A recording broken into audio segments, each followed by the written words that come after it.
Tenio, his son Richard, and Billy, and my ninjutsu instructor, he's a knife-thon black belt named Richard Van Don Sensei. And I came in here and I'm finding that there's so many talented warriors, spirit warriors, and martial artists sharing in brotherhood. You know, maybe not even the same art, but the kind of camaraderie of a spirit warrior on the path of, you know, self-improvement. So it's a great honor to be here and make new friends and address you as such. So thank you for this opportunity. What I'd like to do at this point is to first of all thank everybody present for coming out for this event.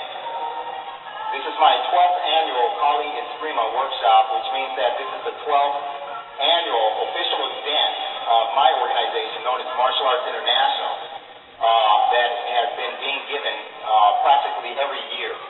In every event, I try as much as possible to bring out what I consider the most bona fide people in the arts in general, but primarily in Filipino martial arts.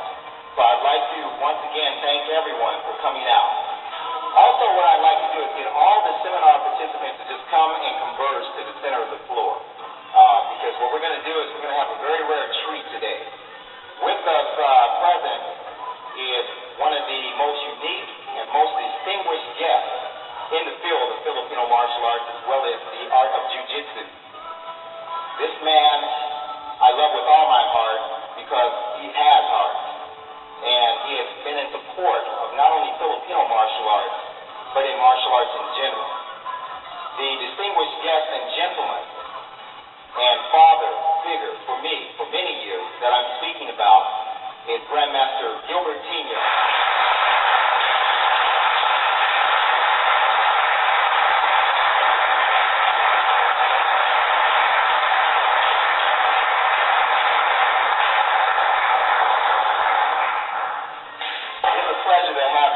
Master Gilbert Tenio, it really touches my heart to see you once again. We first met in 1984 under what I consider some extreme circumstances, because I wouldn't be here today doing what I do if it wasn't for this man right here, Grandmaster Gilbert Tenio. Well, I see all these martial artists, top-notch martial artists are here. Not to myself, I've been in the martial arts many years. They'll ask me one thing. He says, how come, Master Tenio, he says, how come the Filipinos martial art, they do not wear belts and you're wearing one? My answer is this. How can I wear 2 red belts? One for the Filipino martial art, one for the Jiu-Jitsu America, which is I'm a professor in Jiu-Jitsu. So to make it as one, they made me wear a red one, equivalency to all the professors in Jiu-Jitsu America. With Jiu-Jitsu America, I was with them for so many years. I hold a red belt in Jiu-Jitsu America. Not because the belt and the honor that they have given me. The thing I see is, hey, the upcoming people, that's what I want to see. Is the young practitioners, like those that I've brought in here, and you people that come here to see. This is the thing that I would like to see, because the legacy of the Filipino martial art must keep on going. Not because the master is dead, just like my friend, Master Cabales. He died. John Ilya, who is also a professor in Jiu-Jitsu America, he died on me in Honolulu not too long ago. Last month, I had to come home with the body. So, this is the way I look at it. You martial artists must carry on. My age is 74. Someday I'm going to have to go. The legacy is yours to carry on. if you become a good martial artist, Filipino martial artist, then you have all the Filipinos looking at you.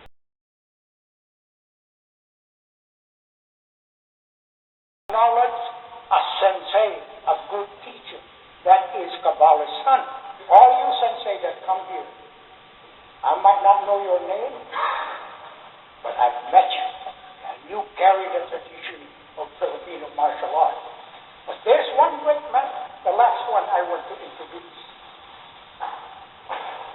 The man right there, I've known him for many years. What I did to him one day, I went to his dojo. Because Danny Inosanto, one of my students, couldn't make it. He was sick in Chicago, in the hospital. So he was left holding the bag. He called Stockton. He got a hold of me. So I told Angel Cabales, come on, let's go. We got to go and pinch it for Danny and make sure that that seminar will be done. I did that. And there it is. This is one of the greatest sensei I've known. That's why I tell you right now, whoever is taking class from him, hey, he's no fraud. I tell you right now, he is a good sensei. One of the best in California. And I'm going to say one more word for him, because he's got this dojo here, this beautiful dojo, where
to say, go on and carry on where we've left off, the old went on. This is what you see here today, the old went on. Old times. They look younger than us. At this particular point, I'd like to bring up his son, Vincent Cabales, to accept this award on behalf of his father. This award comes from my organization, Knowledge Martial Arts International. International because the arts are international. They come from every part and quarter of the world. And so there is no who is this, who is that. We all have something to offer. Mr. Vincent Cabales, thank you for showing that. And this is my son that's going to take over when the day I die. So he is a grandmaster, and it'll be an honor for you to present him. Thank you very much.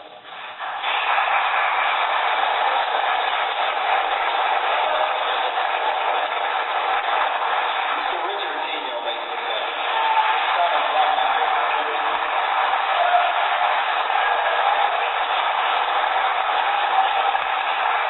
is indeed an unexpected honor.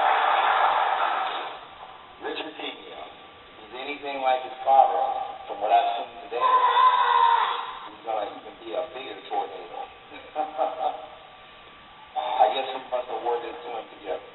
Grandmaster Richard J. Tenio. Congratulations. Congratulations. Thank you. Thank you very much.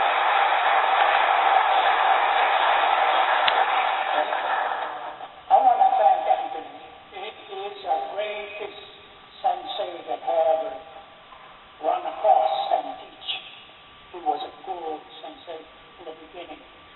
But today what he showed me, he became so explosive. His mind moved so fast. And his